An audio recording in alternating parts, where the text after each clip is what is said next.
The ratio of present ages of P and Q is 5:8. 3 years later, their ages will be in the ratio of 8:11. What is the present age of Q ಅಂತ ಕೇಳಿದಾನೆ.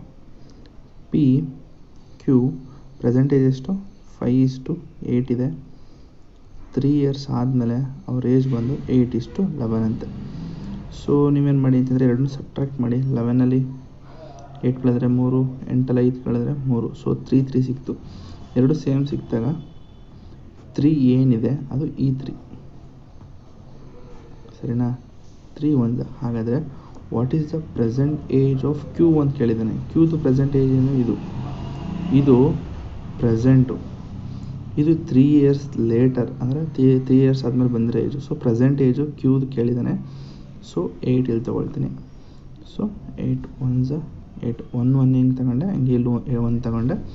So 8 1 8 ಅಂದರೆ present age of Q ಅಂದರೆ 8.